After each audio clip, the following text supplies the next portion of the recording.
الحمد للہ وحدہ والصلاة والسلام علی من لا نبی بعدہ اما بعد فاعوذ باللہ من الشیطان الرجیم بسم اللہ الرحمن الرحیم انا نحن نزلنا الذکر وانا له لحافظون عن عثمان رضی اللہ تعالی عنہ قال قال رسول اللہ صلی اللہ علیہ وسلم خیرکم من تعلم القرآن وعلمه رواہ الامام الہمام البخاری فی صحیحہ صدق اللہ العظیم وبلغنا رسولہ النبی الامی الکریم ونحن علی ذلک لمن الشاہدین والشاکرین والحمد للہ رب العالمین۔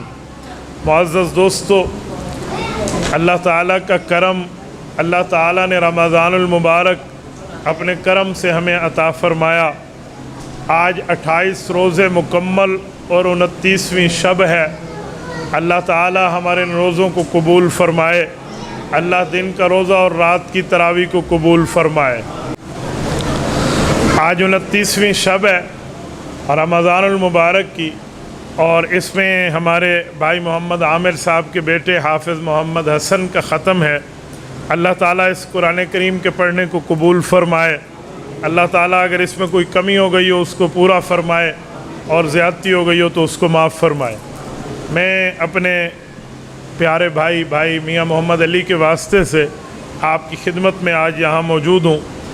میرے دوستو، قرآن کریم اللہ تعالیٰ کی وہ کتاب ہے، جب یہ نبی پاک صلی اللہ علیہ وآلہ وسلم پر نازل ہوتی تھی تو نبی پاک صلی اللہ علیہ وآلہ وسلم فرماتے ہیں بعض اوقات ایسا ہوتا کہ کلام اللہ کوئی شخص انسانی شکل میں فرشتہ میرے سامنے آتا اور وہ کلام کرتا اور میں اس کی بات کو سنتا اور قرآن کریم اتر آتا، اور بعض اوقات اس کی کیفیت کچھ یوں ہوتی کہ انسان والی شکل تو نظر نہ آتی، لیکن ہوتا یوں کہ جیسے کوئی آواز آ رہی ہو، جیسے تار کھٹکنے کی آواز، یا اس طرح زنجیر کو آپ پتھروں پہ کھینچے اس طرح کی آواز، یا احادیث پاک کے الفاظ ہیں یأتینی مثل سلسلۃ الجرس، جس طرح مسلسل گھنٹی بجتی رہتی ہے اس طرح اس کے تسلسل کی طرح قرآن کریم کی آیات نازل ہوتی، اور نبی پاک علیہ الصلوۃ والسلام اس کو امت کو سنا دیتے۔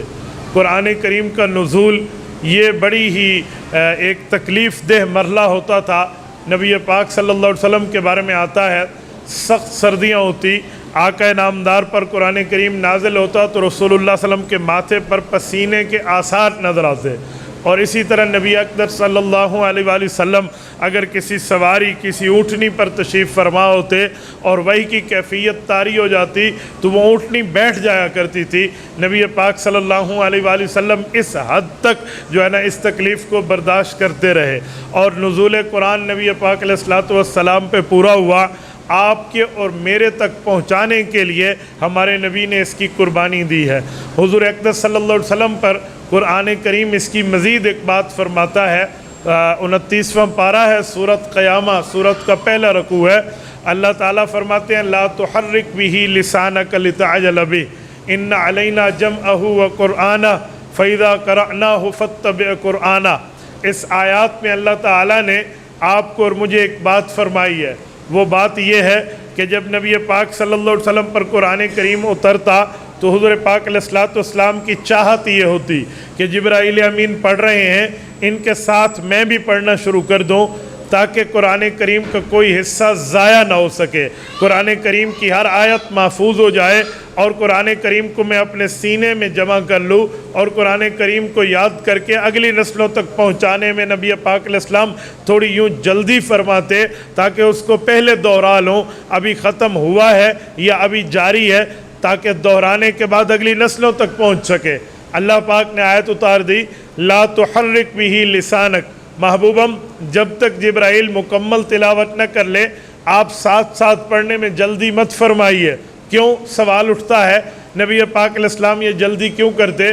فرماتے جلدی کی وجہ یہ ہے کہ قرآن کریم کا کوئی حصہ یاد ہو جاتا اور وہ حصے کو کوئی بھولنا نہیں چاہیے، اگلی نسلوں تک پہنچے۔ تو رب کریم نے اس ٹینشن کو فری کر دیا، فرمایا اِنَّ عَلَيْنَا جَمْعَهُ وَقُرْآنَ، یہ قرآن ہمارا ہے، کلام ہمارا ہے، اس کو اتارا ہم نے ہے، تو یہ جمع کیسے ہوگا اور اگلی نسلوں تک پہنچے گا کیسے، یہ بھی اللہ کی ذمہ داری ہے۔ تو اللہ تعالیٰ نے ذمہ داری اٹھائی، تو اس ذمہ داری کی وجہ سے آج حافظ محمد حسن پڑھ رہے ہیں اور آپ کے اور میرے تک اس قرآن کریم کی پہنچ ہوئی ہے۔ یہ نبی پاک صلی اللہ علیہ وسلم نے قربانی دی ہے اور مکمل قرآن کریم اللہ سے لیا۔ اب میں یہاں سمجھانے کے لیے ایک جملہ کہتا ہوں، اللہ تعالیٰ کی تو چاہت یہ، اللہ تعالیٰ کی ذمہ داری تو یہ ہے کہ یہ کلام اللہ اگلی نسلوں تک جائے گا، لیکن نبی پاک کی خواہش کیا تھی کہ اس کو یاد کرنے میں جلدی فرمائی جائے۔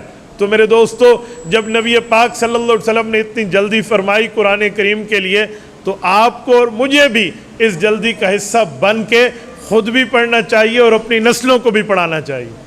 سب سے بڑی ڈگری یہ دنیا کی تعلیم میں کالج یونیورسٹی کی ڈگری نہیں ہے، کسی ہنر کی ڈگری سب سے بڑی ڈگری نہیں ہے۔ جتنی ڈگریز ہیں ان کے جو وہ ہے اس کی جو قبولیت ہے وہ دنیا کی حد تک ہے۔ قرآن کریم کی ڈگری وہ ہے جس کی قبولیت دنیا میں بھی ہے، قبر میں بھی ہے، آخرت میں بھی۔ تو سب سے بڑی ڈگری اللہ کے کلام کی ڈگری ہے، چاہے کوئی پی ایچ ڈی ہولڈر کیوں نہ ہو جائے، سب سے زیادہ بڑھ کے تعلیم پی ایچ ڈی ہی ہے۔ فلاسفی انڈاکٹریٹ جو ہے، یعنی کسی میں بندہ فلاسفی حاصل کر لے، اس فیلڈ کے اندر حرف آخر ہو جائے، تو پی ایچ ڈی سے اوپر تو کوئی تعلیم نہیں ہے۔ بندہ اس کے بعد پروفیسر کہلاتا ہے، ڈین کہلاتا ہے، بس تعلیم اب مکمل ہو گئی۔ یہ ساری ڈگریز بعد میں ہیں، لیکن سب سے بڑھ کے جو دنیا میں ڈگری ہے، آخرت کے حساب سے بھی دنیا کے حساب سے بھی، وہ اللہ کے قرآن کی ڈگری ہے۔ تو نبی پاک صلی اللہ علیہ وسلم نے قرآن کریم کے مکتب کو خود قائم فرمایا۔ اللہ تعالیٰ آپ کو مدینہ طیبہ لے جائے اور اللہ تعالیٰ کی برکت سے اللہ تعالیٰ آپ کی برکت سے ہم سب کو لے جائے۔ تو آپ مدینہ طیبہ میں دیکھیں گے مسجد نبوی کے اندر نبی پاک علیہ السلام کے روزے کی بیک سائڈ پہ، یعنی جس طرف نبی پاک کی پشت مبارک ہے، اس طرف اصحاب صفہ کا چبوترا موجود ہے۔ چبوترے کا کیا معنی؟ پرانے زمانے کی مارکی کو چبوترا کہتے ہیں۔ یہ چبوترا نبی پاک علیہ السلام کا مدرسہ ہے اور ہمارے نبی اس مدرسے کے محتمم ہیں۔ اس مدرسے کا نام مدرسہ اصحاب صفہ ہے۔ نبی پاک صلی اللہ علیہ وآلہ وسلم کا یہ مدرسہ ہے، اور اس مدرسے کے اندر نبی پاک صلی اللہ علیہ وآلہ وسلم نے صحابہ کرام کو پڑھایا ہے۔ تو اس سے ہمیں ایک بات سمجھ آتی ہے کہ مسلمان ہے، اس کا تعلق مسجد سے بھی ہوگا، مدرسے سے بھی ہوگا۔ مسلمان کی اولاد ہے، اس کا تعلق مسجد سے بھی ہوگا، مدرسے سے بھی ہوگا۔ ہمیں چاہیے ہم یہ ترتیب کریں، اور اگر اس طرح کی ترتیب نہیں ہے تو پھر ہمارا اسلام کے ساتھ کیا مسئلہ، ہمارے اسلام کے ساتھ کیا معاملات ہیں۔ نبی پاک صلی اللہ علیہ وسلم کی تعلیمات جو ہیں وہ مسجد اور مدرسے تک محدود ہیں۔ چاہے اس کو ہم دوسرے اداروں میں، اسکول میں، کالج میں لے جائیں، بالکل ٹھیک ہے، لیکن بنیادی طور پر تو مسجد اور مدرسہ ہے۔ نبی پاک علیہ السلام نے وہیں اپنی اولاد کو تعلیم دلوائی ہے، نبی پاک نے اپنے شاگردوں کو تعلیم دلوائی ہے۔ تو ہمیں چاہیے ہم خود بھی اسکول کالج کے بعد اپنے آپ کو مدرسے کی طرف اب متوجہ کر لیں اور اپنی اولاد کو بھی یہاں متوجہ رکھیں، ورنہ دنیا کی جتنی تعلیمیں ہیں وہ دنیاوی ضرورت ہے، وہ قبر کی ضرورت پوری نہیں کرتی، وہ آخرت کی ضرورت پوری نہیں کرتی، وہ حشر کی ضرورت پوری نہیں کرتی، وہ جنت کی ضرورت پوری نہیں کرتی۔ بندہ چاہے سائنسدان کیوں نہ بن جائے، بندہ بیوروکریٹ کیوں نہ بن جائے، بندہ جج اور جرنیل اور وکیل اور انجینئر اور ڈاکٹر کیوں نہ بن جائے، لیکن قبر میں جس ڈگری کو ایکسیپٹ کیا جائے گا وہ اللہ کے قرآن کی ہے، نبی کے فرمان کی۔ تو میرے دوستو، ہمیں چاہیے ہم نبی پاک صلی اللہ علیہ وآلہ وسلم کی اس قربانی کی بدولت جو انہوں نے قرآن کریم کو آپ کے اور میرے تک پہنچایا ہے، ہم اس کے آگے پہنچانے کے لیے اپنی جوانی کو، اپنی صلاحیت کو، اپنی طاقت کو، اپنے مال و دولت کو اور اپنی ہر قسم کی قوت کو نبی پاک علیہ السلام کے قرآن کے پھیلاؤ میں لگا دیں۔ اور میں ایک جملہ سمجھانے کے لیے کہتا ہوں، آج ہم اتنے قرآن کریم کی تعلیم سے دور ہو گئے ہیں، بندہ کسی کے گھر جائے، ان کے بچوں سے ملے تو لوگ پوچھتے ہیں کون سی کلاس میں پڑھتا ہے۔ میں نے نہیں دیکھا کہ کوئی پوچھے کون سا پارہ حفظ کر رہا ہے یا کون سا پارہ ناظرے پڑھ رہا ہے۔ ہم قرآن کی تعلیم کے بارے میں سوال ہی نہیں کرتے، اور جب سوال نہیں کریں گے تو پھر یہی ہوگا۔ میں ایک گھر میں گیا، یہاں سے باہر ایک شہر کی بات کر رہا ہوں، تو ان کے ماشاءاللہ بچے تھے، اچھے بھلے پڑھے لکھے لگتے تھے، جوان ہونے ہی لگے تھے، بس اتنے چھوٹے بھی نہیں تھے۔ تو وہ بچے والد کے سامنے مجھ سے ہاتھ ملانے کے لیے، شیک ہینڈ کے لیے آئے۔ بھائی عبداللہ ہاتھ ملائے مجھے، جیسے میں نے یہ 2 ہاتھ پیش کیے نا، یہ اس طرح، اور مجھے کہتے جی السلام علیکم، الٹا۔ میں بہت حیران ہوا، اور وہ کہنے لگے ان کے والد، مولوی صاحب تجھے پتہ نہیں ہے مولوی صاحب ان کو سیدھا ہاتھ ملاؤ۔ بہرحال ہاتھ تو ملا لیا۔ اس کے بعد میں نے پوچھا، میں نے کہا جو غیر مولوی ہو، مولوی نہ ہو، اس کو آپ الٹا ہاتھ ملاتے ہیں؟ کہتے ہیں بس یہ ترتیب ہے۔ یقین مانے مجھے بعد میں اس بات کے اوپر مطالعہ کر کے پہنچا ہوں کہ یہودیت، عیسائیت اور ہندو مذہب پہ ہے کہ الٹے ہاتھ سے ہاتھ ملاؤ، یہ اسلام میں نہیں ہے۔ اور پتہ نہیں انہوں نے کہاں سے سیکھا، یہ مسلمانوں میں کہاں سے رواج آ گیا۔ تو میرے دوستوں، ہمیں اپنے گھر سے اس تعلیم کے معاملات ٹھیک کرنے چاہیے۔ میں ایک گھر میں گیا، وہ اپنے چھوٹے بچے کے لیے ایک صاحب مجھے سنا رہے تھے، مفتی صاحب ماشاءاللہ میرے بچے کو ایسے نیند نہیں آتی، ہم اس کو جو ہے نا MP3 پر گانا چلا دیتے ہیں تو گانا سنتے سنتے سو جاتا ہے۔ لو جی، میں نے کہا کتنے فخر سے آپ کہہ رہے ہیں، حق تھا آپ مجھے کہتے مولانا ہم اس کو نعت سناتے ہیں، ہم نبی پاک صلی اللہ علیہ وسلم کے اوپر اترنے والا قرآن سناتے ہیں، تلاوت سن کے سو جاتا ہے۔ میں نے کہا یاد رکھنا، جو آج گانا سن کے سوئے گا نا، کل یہ تجھے تیرا جو ہے نا کیا کہتے پوری ترتیب کے ساتھ معاملات تجھے بتائے گا، اور پھر تو مولویوں دے پیچھے پیچھے مگر پھرنا ہے، حضرت کوئی دم دے دو، سلوات پڑھ دو، تویز دے دو، میرا بچہ میرا کہنا نہیں مانتا۔ تو ہمیں چاہیے ہم اپنی اولاد کو دین کی تعلیم پہ لگائیں۔ اور ساتھیوں میں ایک جملہ مزید کہتا ہوں، آج دنیا پہ ہم محنت کرتے ہیں، دنیا پہ محنت کس لیے کرتے ہیں کہ ہمیں دنیا کے مال و دولت دنیا میں ضرورت ہے، ہر بندے کو چاہیے، تو اس پہ انسان محنت کرتا ہے، کرنی چاہیے، حلال کمانے میں کوئی حرج نہیں ہے، لیکن آخرت کے لیے تو بندہ کچھ رکھے، آخرت کے معاملات بھی تو ہیں۔ ہم حلال کمائیں گے، لیکن جب اذان آئے، مؤذن اللہ اکبر کرے، تو ہم اپنے کاروبار کو چھوڑ کے مسجد کی طرف متوجہ ہو جائیں، نماز کی طرف متوجہ ہو جائیں۔ یہ کیسے ہو سکتا ہے کہ جو اذان کی آواز سن کے میں بستر سے اٹھ کے مسجد نہیں جاتا؟ اگر میرے ایمان میں اتنی طاقت نہیں ہے تو میرا ایمان مجھے قبر سے جنت کیسے لے جائے گا؟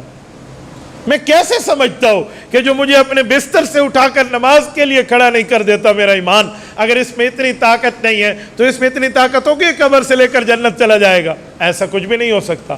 میرے دوستو، ہر چیز پر محنت ہوتی ہے، بندہ اپنی دین پر محنت کرے، اپنے مذہب پر محنت کرے، اور صرف دنیا کی معاملات کو نہ دیکھے۔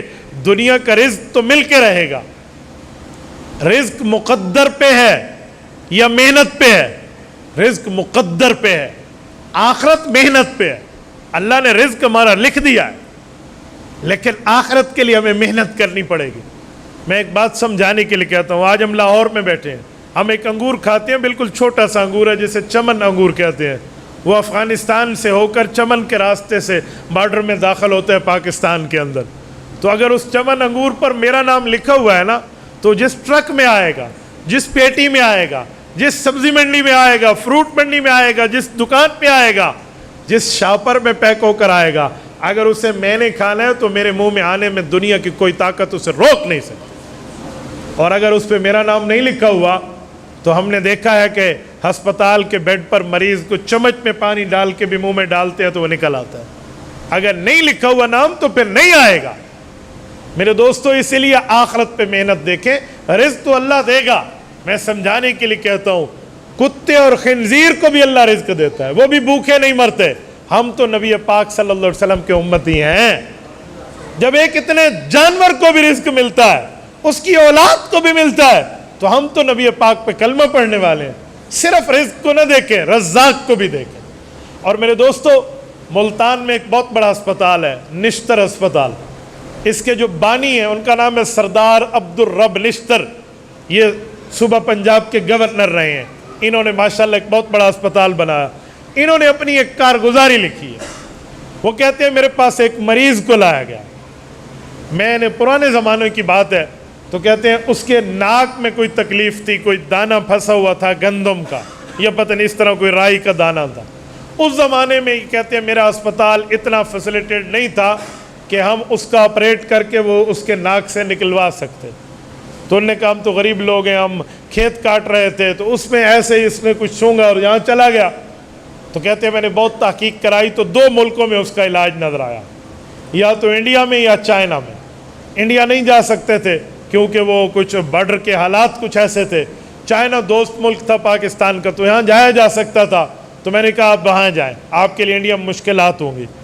تو ان لوگوں نے کہا کہ ہم چائنا کیسے جائیں، ہم تو غریب لوگ ہیں، ہمارے پاس صبح کے کھانے کا ہو تو شام کا نہیں ہوتا، شام کو پورا سورا ہو تو صبح کا نہیں ہوتا، ہم تو بڑی مشکل سے گزارا کرتے ہیں۔ ہم کہاں سے ویزاز لائیں گے، ہم ٹکٹس لائیں گے، ہم جہازوں کی ترتیب رکھ کے جائیں گے؟ تو میں نے کہا تمہارے بچے کا ایک کینسر بن جائے گا، جانا ہے جاؤ، نہیں جانا نہیں جاؤ، یہ آپ کا ہیڈیک ہے، میں نے جو آپ کو ریفر کرنا تھا کر دیا۔ تو کہتے ہو بندہ بیچارہ مجبور ہو گیا، خاندان والوں کے پاس پھرا، معاشرے والوں کے پاس، ان کے نانا حال کو دیکھا، دادے حال کو دیکھا، دوستوں سے مشورہ کیا، تو سب نے کہا جتنی زمین ہے اس کو بیچ دے، کیا کرے گا زمین کو کھا کے، اولاد میں اکلوتا بیٹا ہے تیرا، اس کے علاوہ تیرے پاس ہے کیا؟ تو انسان ہوتا ہے نا، کہتے ہیں مرتا کیا نہ کرتا، تو اس نے سب کچھ بیچا، بیچ بوچھ کے وہ بندہ پورے اس نے سب کچھ اکٹھا کیا اور چائنا پہنچ گیا۔ وہاں پر اسپتال کے کاغذات بنے ہوئے تھے، وہاں پہنچا، ڈاکٹروں نے چیک کیا، انہوں نے کہا جی واقعی یہاں موجود ہے، ہم فلاں دن یعنی 1-2 دن درمیان میں دیے کہ اس کو آپ او ٹی میں لے آئیں، آپریشن اس کا کریں گے۔ تو یہ وہاں اس کو لے گئے اس مقررہ وقت پہ۔ جب یہ کہتے ہیں ہم وہاں پہنچے تو ابھی ڈاکٹر کچھ لیٹ تھے، انہوں نے کہا جی کچھ ٹائم صبر کر لیں، اندر ایک مریض ہے ہم اس کو فارغ کر لیں پھر اس کو لے جاتے ہیں۔ تو اسی اسنا میں جو بچہ تھا نا، وہ جو ہسپتال میں کیاری سی بنی ہوئی تھی، وہاں زو بنا ہوا تھا، وہاں مور کے بچے ہیں اور شیر کے بچے، اس طرح چھوٹی چھوٹی چیزیں تھیں جو خوبصورت چڑیا گھر کے طور پہ انہوں نے اپنی خوبصورتی کے لیے رکھے تھے۔ تو یہ وہاں چلا گیا، ان کو دیکھتا رہا، اتنے میں دل بہلا رہا تھا۔ تو ڈاکٹروں نے اس کو بلایا، جب ڈاکٹر بلا کے لے گئے اس میں بات میں، تو اس کو سلایا۔ نشے سے پہلے انہوں نے اس کا وہ ناک کا جو ہے نا اسکین کیا، جس کو ہم غالباً سٹی اسکین کہتے ہیں، تاکہ وہ کہاں ہے پورا ایگزیکٹلی اس کا جگہ کی پوری ترتیب بنے تو آپریٹ شروع کرے۔ تو کہتے ہیں انہوں نے اسکین کیا تو وہ دانہ موجود نہیں تھا۔ انہوں نے پھر دیکھا دائیں بائیں، ادھر کوئی دماغ میں گیا، کوئی منہ میں اترا ہے، حلق میں، گلے میں، کہاں رہا، کہیں بھی نہیں ہے۔ تو اس کو باہر لایا۔ پھر کل کی رپورٹ تو کہتی ہے اور آج کی رپورٹ میں نہیں ہے، کیا ہوا؟ کچھ آپ کے ساتھ معاملہ ہوا ہے، کوئی نکل آیا؟ انہوں نے کہا جی مجھے تو کوئی نہیں پتا، کوئی نہیں نکلا، اسی تو این ہی آتے۔ انہوں نے کہا نہیں کوئی مسئلہ ہے۔ پوچھتے پوچھتے وہ اس نتیجے پہنچے، جب وہ اس مور کو دیکھنے گیا تھا نا، تو مور کے اس میں پنجرے کے اندر ایک عجیب قسم کی سمیل تھی، اسے چھینک آئی تھی وہاں۔ جب چھینک آئی تو اس نے کہا ہو سکتا ہے پتہ نہیں یہاں سے دانہ نکلو، چھینک آئی، کوئی چیز گری تھی تو مور کے ایک بچے نے اٹھا کے اس دانے کو کھا لیا تھا، تو وہ نکل گیا۔ تو ڈاکٹروں نے کہا بھی تمہیں مبارک ہو، بس ٹکٹ کے پیسے لگے ہیں، باقی سب کچھ تمہارا بچ گیا، یہ لو اور چلو تم اپنے گھر، تمہارے بچے کا معاملہ ٹھیک ہو گیا، چھوٹی موٹی کوئی دوائی شوائی ہے یہ دو اور چلو میری بھائی۔ اب یہ پورا واقعہ لکھ کے سردار عبدالرب نشتر کا جو میں خلاصہ دینے لگا ہوں نا، وہ ہے رزق۔ جس دانے پہ جس کا نام لکھا ہوتا ہے نا، اس کے پاس پہنچ کے رہتا۔ دیکھو اس مور کے اس بچے کا رزق لکھا ہوا تھا، وہ تھا چائنا میں، اور وہ دانہ پاکستان کے صوبہ پنجاب کے کسی دیہات میں تھا، اور یہ اس تک پہنچانا ہے نا، کیا ترتیب بنائی اور کہاں پہنچا دی، رزق کیسے جاتا ہے۔ ہمارے پاکستان میں اقوام متحدہ کے ایک مستقل مندوب تھے، انہوں نے اپنا واقعہ لکھا ہے۔ وہ کہتے ہیں کہ میں ایک مرتبہ یو این کی کسی میٹنگ کو اٹینڈ کرنے کے لیے ماسکو مجھے جانا تھا، اور اچانک مجھے کہا گیا کہ آپ وہاں جائیں۔ کہتے ہیں ہم ایجپٹ میں تھے، اس میں مصر میں، کہتے ہیں ہم نے بڑے جلدی تیاری کی، میں اور میرے بیگم صاحب تھے۔ ہم نے راستے میں جب نکلنے لگے تو ہم نے کہا یار وہ رشیا جانا ہے ماسکو، پتہ نہیں وہاں حلال کوئی چیز ملے یا نہ ملے۔ تو ہم نے کوئی 2-3 مرغی پیس تھے فل، یعنی کہ وہ جو چکن تھی اس کو روسٹ لے لیا اور ساتھ رکھ لیا فلائٹ میں، تاکہ بھوک لگے گی تو ہم کھائیں گے۔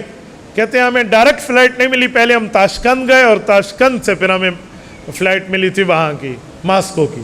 تو جب ہم تاشکند اتر گئے تو ان کے پاس یو این کا جو پاسپورٹ ہوتا ہے نا، جو اقوام متحدہ کے نمائندے ہوتے ہیں، ان کے لیے پوری دنیا کا کوئی ویزا نہیں لینا پڑتا، ان کے لیے پوری دنیا ویزا فری ہوتی ہے۔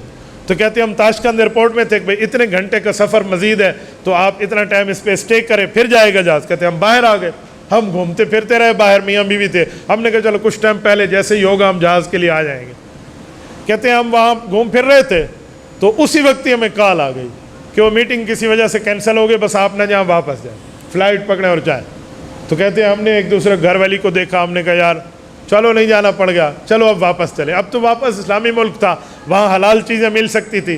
کہتے ہیں ہم نے اس مرغی کے جو روسٹ کے پیک تھے نا، ہم نے ایک دوسرے کا یار یہ فقیر بیٹھے اس کو دے دیں، تو اس کو دے دیا، اور ہم واپس جہاز میں بیٹھے، ہمیں حلال مل جائے گا، کیا اس وقت تک خراب ہو جانا ہے۔ ہم یہ لے کر واپس مصر آ گئے۔ وہ لکھتا ہے کہ مجھے کچھ بھی نہیں سمجھ آیا کہ میں وہاں تک کیوں گیا، صرف ایک وجہ سے کہ اس فقیر کا رزق اس مرغیوں پہ لکھا ہوا تھا، اور یہ مرغیاں ذبح ہوئی ہیں قاہرہ مصر میں۔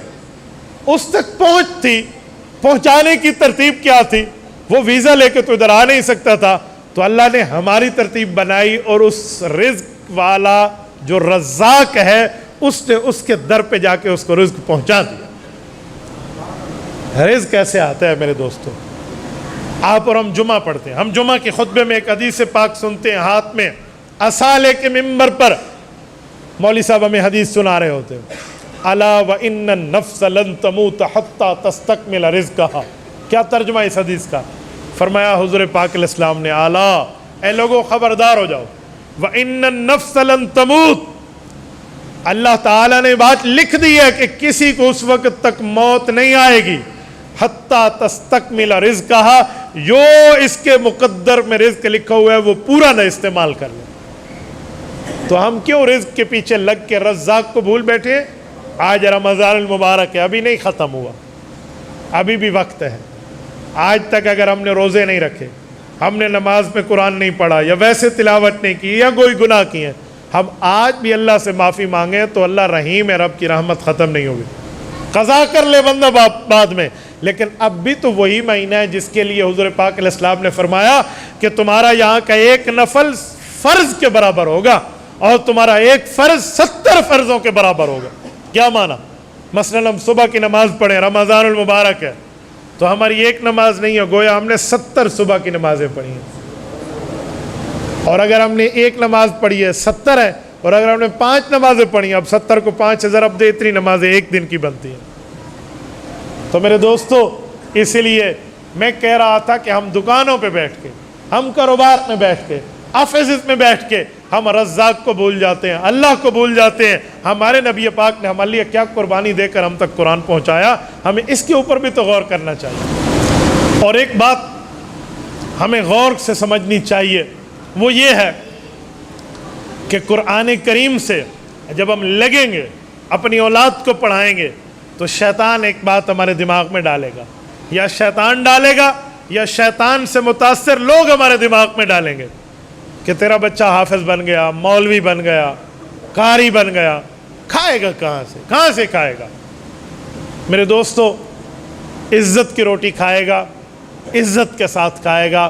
اگر باقی دنیا میں کھائیں گے تو عالم، حافظ اور دین والا اس سے بڑھ کے عزت سے کھائے گا۔ آپ کہیں گے کیسے؟ میں مثال دیتا ہوں۔ کوئی کسی کے گھر چلا جائے نا، وہ ایک دن روٹی کھلائے گا، 2 دن، تیسرے دن اسی آگے ٹکریلا اتنے مسلط ہو گیا، اس تو جان چھڑائیے۔ لیکن میں نے نہیں دیکھا کہ کسی حافظ قرآن کو، کسی عالم کو، کسی دیندار کو، کسی اللہ والے کو لوگ کھانا دے کر کہیں بس مصیبت میں پڑ گیا، جی نہیں، وہ کہتے ہیں ہم اسے دیں گے تب اللہ ہمارے اوپر راضی ہوگا۔ تو عزت کے ساتھ کھانا ہے۔ لوگ منتیں کر کے علماء کو، حافظ قرآن کو اپنے گھر بلاتے ہیں، آئیں حافظ صاحب ہمارے گھر میں کھانا کھا لیں، برکت ہوگی۔ میں ایک مرتبہ بیان کر رہا تھا، سارے ہمارے دنیا دار بھائی تھے، میں نے کہا میں بڑی معذرت کے ساتھ، ناراض نہ ہونا، ایک بات کرنے لگا ہوں شاید آپ کے دلوں میں جا کر لگ جائے، تو اس لیے پہلے سے معذرت کی بات کر رہا ہوں کہ اگر آپ کا دل دکھے، دل دکھانا میرا مقصد نہیں ہے، لیکن سچائی کو بھی فیس کرنا چاہیے۔ کہتے ہیں کیا؟ میں نے کہا دنیا میں بڑے سے بڑا عہدہ لے لیں، جج لے لیں، وکیل لے لیں، ڈاکٹر لے لیں، وزیر اعلیٰ لے لیں، گورنر لے لیں، وزیر اعظم لے لیں، صدر لے لیں، کوئی لے لیں، کیا کوئی بندہ اس کے لیے کہ گھر میں برکت ہوگی ان کو کھانے پہ بلا لیں؟ ایسا ہوتا ہے؟ بھی ڈاکٹر صاحب کو آج کھانے پہ بلا لیں، ڈاکٹر صاحب تشریف لائیں گے، گھر میں برکت ہو جائے گی۔ کوئی کہتا ہے اسکول کے پرنسپل کو بلا لیں جی، وہ ہمارے ہاں تشریف لائیں گے، قدم رنجا فرمائیں گے، سرکار ہمارے آ جائیں گے اور ہمارا بڑا فائدہ ہو جائے گا۔ کوئی کہتا ہے؟ کوئی سوچتا ہی نہیں۔ کوئی ان کے لوگ کیا کہتے ہیں؟ اجی اللہ والے کو بلا لیں، کسی دیندار، کسی قرآن والے کو بلا لیں، علم والے کو بلا لیں۔ تو میرے دوستو، اس سے پتہ چلا کہ اگر وہ کھانا کھائے گا تو عزت کے ساتھ کھائے گا۔ یہ ہمیں دنیا میں لوگ کہتے ہیں کہ اس طرح کریں، کچھ بھی نہیں ہے، دین میں سب کچھ ہے۔ میں آپ کو اپنی مثال دوں، ایک مرتبہ مجھے آج یاد ہے، غالباً میری گریجویشن کے بعد کی بات ہے، میرے سارے گھر والے جمع ہو کے میرے ساتھ بیٹھے کہ آپ کو باہر ایک ملک سے ویزا آیا ہوا ہے، ورک ویزا ہے، 3 سال کا ان کا کنٹریکٹ ہے، وہ بلانا چاہ رہے ہیں، آپ چلے جائیں۔ 1 مہینے میں پاکستانی 1.25 لاکھ 1.5 لاکھ تنخواہ ہے، اور 1 سال کے بعد ریٹرن ٹکٹ بھی فری ہے، آپ فیملی بھی لے جا سکتے ہیں، وہاں پر آپ کو میڈیکل فری ہے، فلاں فلاں پوری ترتیبیں بتائیں کہ فلاں ملک چلے جائیں۔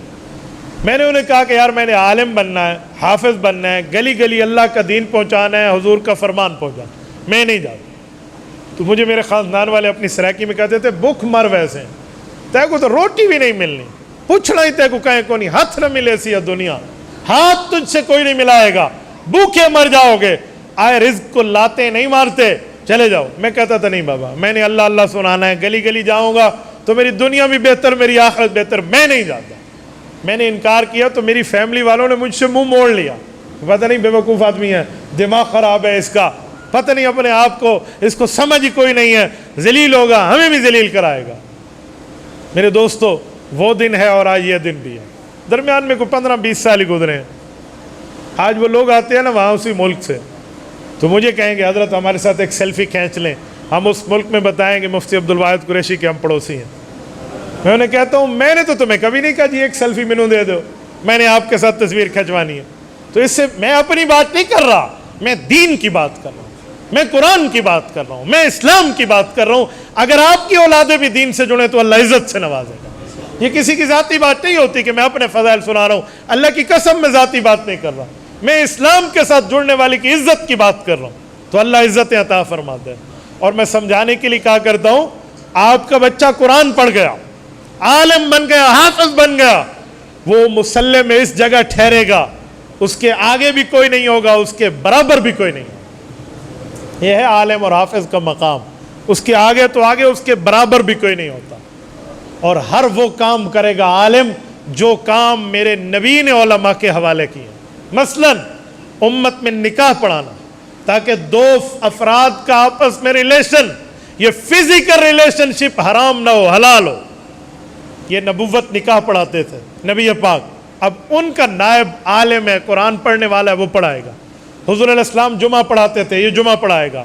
نبی علیہ السلام نماز پڑھاتے تھے، نماز پڑھائے گا۔ حضور عیدین پڑھاتے تھے، عیدین پڑھائے گا۔ نبی پاک صلی اللہ علیہ وسلم جنازہ پڑھاتے تھے، اس نے جنازے کی امامت کرنی ہے۔ جو جو کام نبی نے کرنے ہیں، جس پر آپ اور ہم نے کلمہ پڑھا ہے، اگر ہم اپنی اولاد کو یہ پڑھا دیں تو وہی کام ہماری اولاد کرے، کیونکہ اب نیا نبی تو نہیں آنا۔ آپ کا اور میرا ایمان ہے، عقیدہ ہے، نظریہ ہے، رسول پاک علیہ السلام آخری نبی ہیں، حضور کے بعد نیا نبی پیدا نہیں ہونا۔ جب ہم یہ بات مانتے ہیں، جانتے ہیں، ہمارا ایمان ہے اس بات پہ کہ رسول پاک صلی اللہ علیہ وسلم آخری نبی ہیں، تو نبوت کے کام تمام کے تمام نبی پاک نے اپنے علماء کو عطا فرمائے ہیں، اور فرمایا العلماء ورثۃ الانبیاء، کہ جو علماء ہیں وہ انبیاء کرام کے وارث ہیں۔ میرے دوستو، آج والد فوت ہو جائے، بیٹا کالا ہو، سفید ہو، پڑھا لکھا ہو، ان پڑھ ہو، دیہاتی ہو، شہری ہو، صحت مند ہو، بیمار ہو، لنگڑا ہو، اندھا لولا کیوں نہ ہو، لیکن اپنے باپ کا وارث ہوتا ہے۔ عالم نبی کا وارث ہے، نہ اس کا رنگ دیکھا جائے گا، نہ اس کی قوم دیکھی جائے گی، نہ اس کا قبیلہ دیکھا جائے گا، نہ اس کی عمر دیکھی جائے گی۔ وہ اگر ہے دین کا عالم تو وہ نبی کا وارث ہے۔ اگر ہم اپنی اولاد کو قرآن کے ساتھ لگائیں، ان میں قرآن کریم اور دین اسلام کو عام کریں، تو ہماری اولاد میں بھی نبوت کی وراثت چل جائے گی، اور جس شخص کی نسل میں نبوت کی وراثت ہو، اس بندے کو آخرت میں اللہ عزتوں کے تاج پہنا کر اٹھائے گا۔ آج ہم دنیاوی تعلیم کے اوپر فخر کرتے ہیں، بھائی دنیاوی تعلیم اس وقت تک ہے جب تک آنکھیں پھڑک رہی ہیں، دل دھڑک رہا ہے، نبضیں چل رہی ہے، سانسیں جاری ہیں، اور اگر ایک مرتبہ آنکھ بند ہو گئی پکی پکی تو پھر اللہ دے قرآن ہی کام آنا۔ میں نے نہیں دیکھا کہ کسی کا گھر میں اللہ معاف کرے فوتگی ہو جائے اور وہ فون کرے پرنسپل صاحب کو، حضرت میتھ کی تلاوت شروع کرا دیں تاکہ میرے ابے کو اصال ثواب ہو۔ وہ اسکول کے ہیڈ ماسٹر کو کال کرے، جی آپ ایسا کریں، آپ سائنس کی تلاوت، کوئی بیالوجی پڑھوا دیں، کوئی جو ہے نا کیمسٹری پڑھوا دیں، کوئی فزکس پڑھوا دیں۔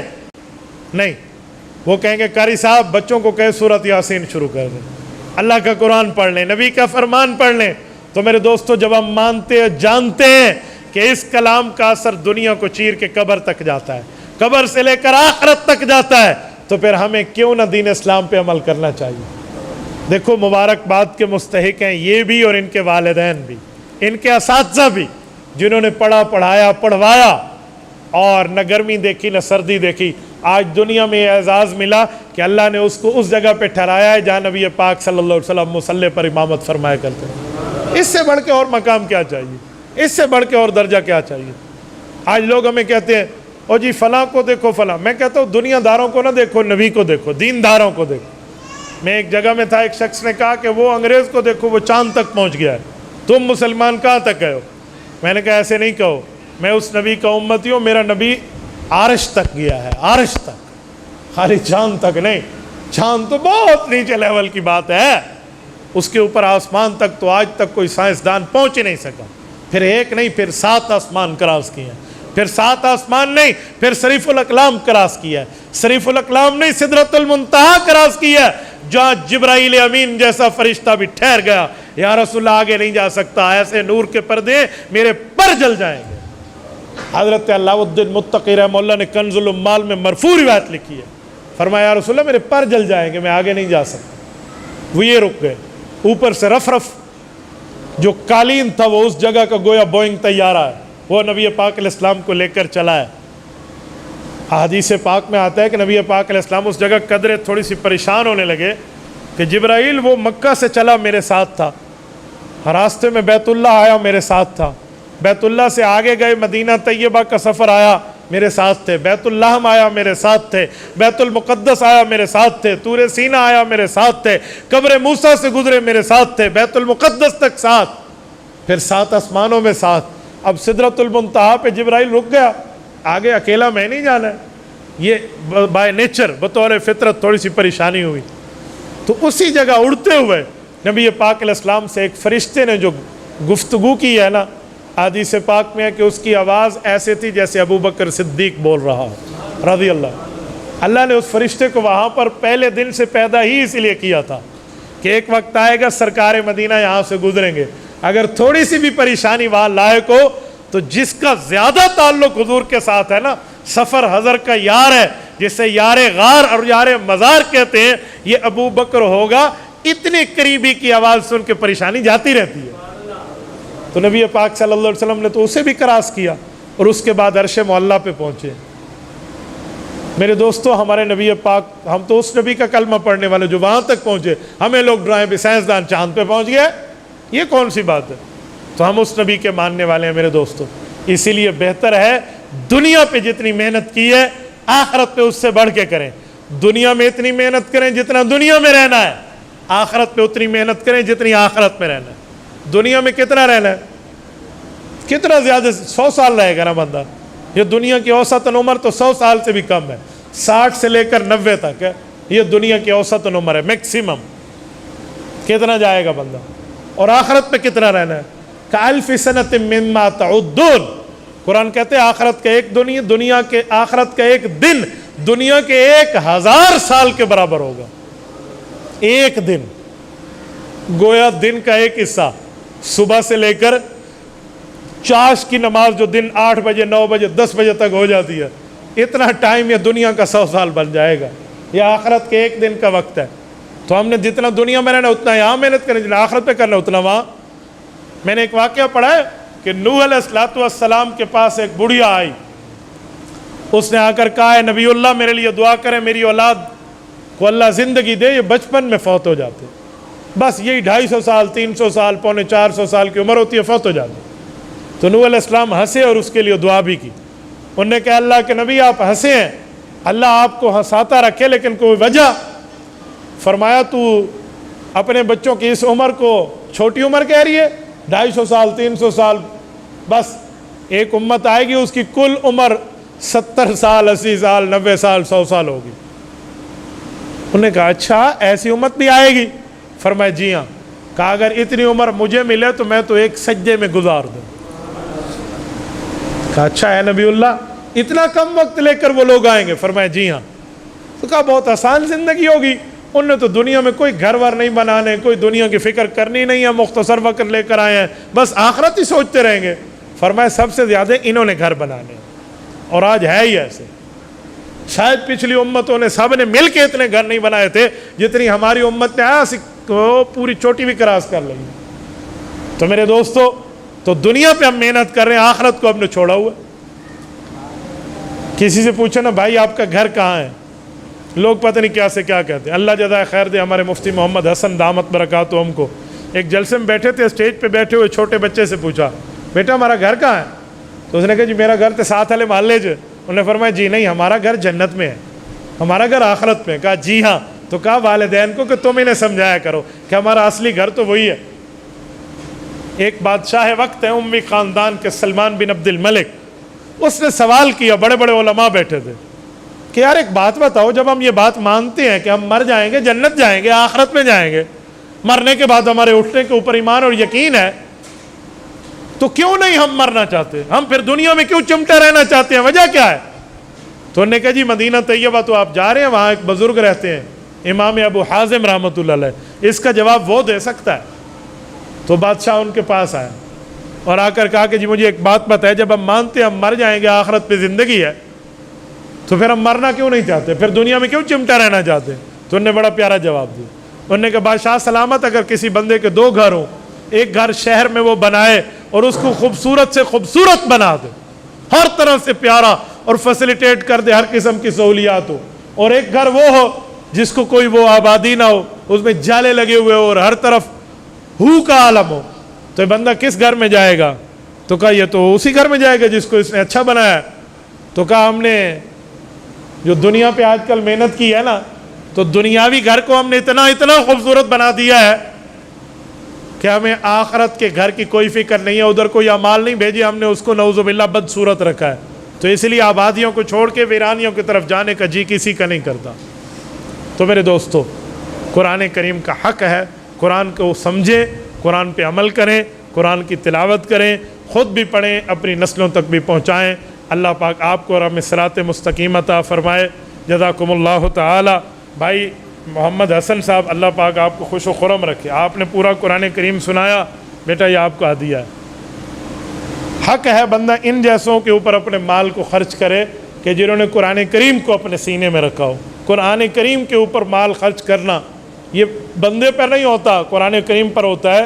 کہتے ہیں نا قیامت میں حافظ سفارش کرے گا, تو سفارش تب کرے گا جب دنیا میں آپ اسے راضی رکھیں گے. تو اسے راضی نہیں رکھنا, سفارش کہیں کرنی ہے اسے. تو میرے دوستو, اللہ پاک ہمیں بھی اور اللہ ہماری اولاد کو بھی اور ہماری نسلوں سے بھی دین کی خدمت لے. اقول قولی ھذا واستغفر اللہ وآخر دعوانا ان الحمد للہ رب العالمین.